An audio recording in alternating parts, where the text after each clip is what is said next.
श्री गौर हरि के पिता जगन्नाथ मिश्र और माता शची देवी हैं। जगन्नाथ मिश्रा की उत्तराधिकार में 8 बेटियां थीं, लेकिन कोई जीवित नहीं था। उनके बाद उनका एक बेटा हुआ, नाम ही उनका ब्रह्मांड है। जब बेटा 8 साल का हुआ तो जगन्नाथ मिश्र के माता पिता का एक पत्र आया। यह लिखा था कि सिलहट उनकी पत्नियों और पुत्रों के साथ तुरंत उनके पास आए। अपने माता पिता का यह आदेश पाकर शची देवी और जगन्नाथ मिश्र श्रीहट्टा के लिए चल पड़े और कुछ दिनों के बाद अपने माता पिता के घर पहुँचे। 1406 में माघ के महीने में शची देवी फिर से गर्भवती हुई। शोभा देवी सास रात में सपना देखती है कि एक महान व्यक्ति उसे बताता है कि भगवान स्वयं उसकी बहू के गर्भ में प्रवेश कर चुके हैं और सचदेवी से उसे नवद्वीप भेजने के लिए कहते हैं। इसलिए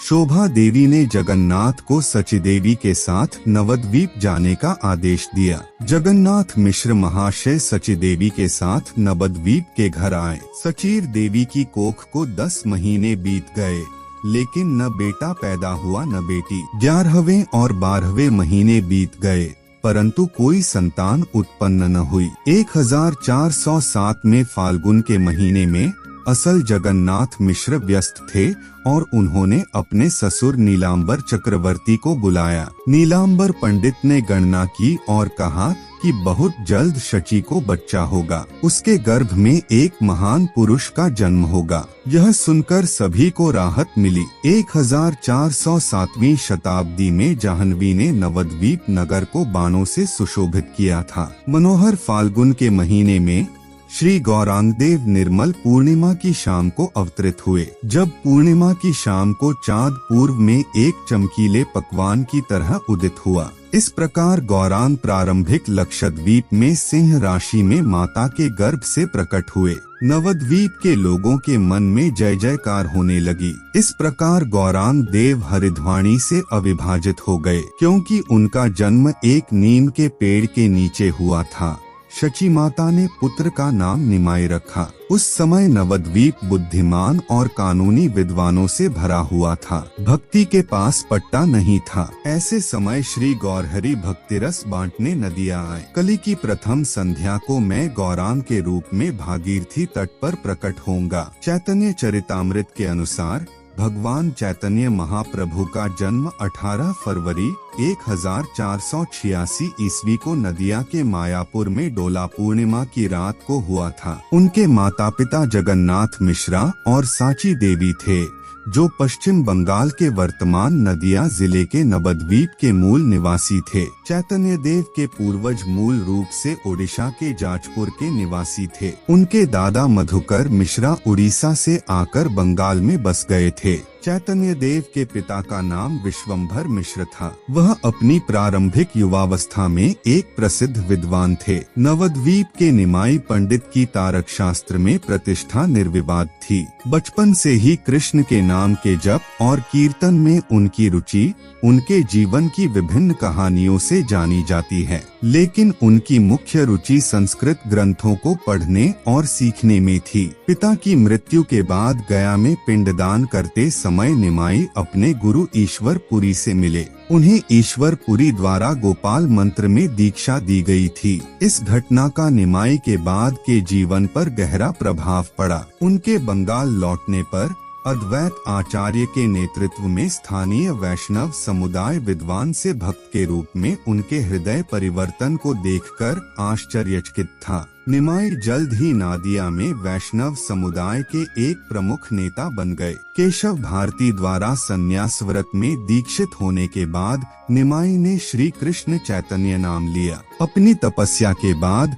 उन्होंने अपने मूल बंगाल को छोड़ दिया और कई वर्षों तक भारत के विभिन्न तीर्थ स्थलों की यात्रा की। इस दौरान वह लगातार कृष्ण के नाम का जाप कर रहा था। उन्होंने अपने जीवन के अंतिम 24 वर्ष जगन्नाथ धाम पुरी में बिताए। गजपति महाराजा प्रतापरुद्र देव ओडिशा के सूर्य वंश के सम्राट भगवान चैतन्य महाप्रभु को कृष्ण का अवतार मानते थे। महाराजा प्रतापरुद्र चैतन्य देव और उनके संकीर्तन समूह के संरक्षक बन गए। अपने जीवन के अंत में चैतन्य देव भक्ति से भरे हुए थे और हरिनाम संकीर्तन का जाप करते थे और ज्यादातर समय गहरी समाधि में रहते थे। वह भगवान कृष्ण के अवतार हैं। श्री कृष्ण चैतन्य भगवत पुराण और भगवत गीता में वर्णित दर्शन पर आधारित वैष्णव भक्ति योग सिद्धांत के एक प्रमुख प्रतिपादक थे। उन्होंने विशेष रूप से राधा और कृष्ण के रूप में भगवान की पूजा को बढ़ावा दिया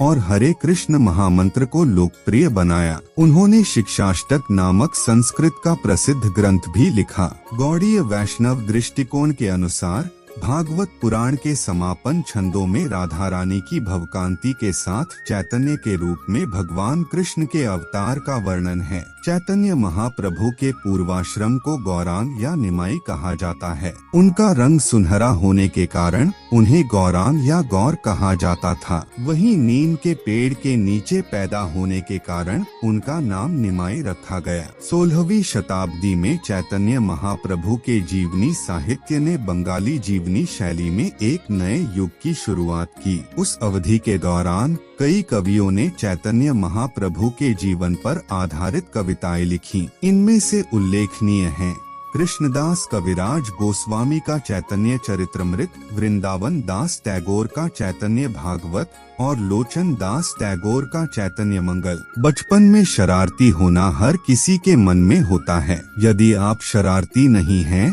तो बचपन सार्थक नहीं है। अब मैं आपको एक प्रसिद्ध व्यक्ति का नाम बताता हूँ जिसकी शरारत से पूरा नवद्वीप परेशान हो गया। राजा भ्रमर के अत्याचार से भयभीत मधुकर मिश्रा उड़ीसा के जाजपुर से आकर अविभाजित बंगाल के श्रीहट्टा में रहने लगे। यह श्रीहट्टा अब सिलहट है। श्रीहट्टा अब सिलहट है। बाद में मधुकर मिश्रा के पुत्र जगन्नाथ मिश्रा संस्कृत सीखने के लिए नदिया जिले के नवद्वीप आए और वहीं रहे। जगन्नाथ मिश्रा ने अपनी पढ़ाई पूरी करने के बाद नीलांबर चक्रवर्ती की बेटी सचदेवी से शादी की। हालांकि उनकी लगातार 7 बेटियां थीं, लेकिन वे सभी समय से पहले ही मर गईं। कालांतर में 2 पुत्रों लेकिन विश्वरूप और विश्वंभर की अकाल मृत्यु नहीं हुई। उन दिनों सबकी शादी बहुत जल्दी हो जाती थी। 16 वर्ष की आयु में जब विश्वरूप का विवाह होने वाला था, वे साधु बन गए और परिवार छोड़ दिया। जगन्नाथ मिश्र ने सोचा, कम उम्र में अधिक पढ़ने के कारण बड़े बेटे का यह हाल है। 7 बेटियों की मृत्यु हो गई और सबसे बड़ा बेटा विधुर हो गया।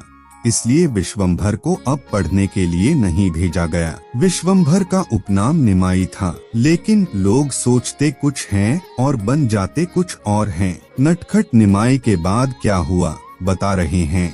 उससे पहले के उनके बचपन की बात करते हैं। आपको बहुत मजा आएगा। इस निमाई ने 5 वर्ष से महा उत्पात मचाया। सभी लोग गंगा में स्नान करते थे। एक विश्वास तब भी था, अब भी है। गंगा में स्नान करने से सभी पाप दूर हो जाते हैं। इसके अलावा उस समय बाथरूम में अधिक शावर और बाथटब नहीं थे। नतीजतन लोगों ने गंगा में स्नान किया और यहीं से शुरू हुई निमाई की शरारत। ब्राह्मण स्नान के बाद अपने शरीर पर गोबर मिश्रित मिट्टी डालते थे। कोई शिव ठाकुर को लेकर भाग जाता था। बच्चे लड़कियों के बालों में भिंडी नामक कांटेदार फल के बीज डाल देते थे। बाल उलझ जाएंगे। वह एक घोटाला है। यह नटखट निमाई दिन दिन बड़ा विद्वान हुआ। नाम हुआ चैतन्य देव।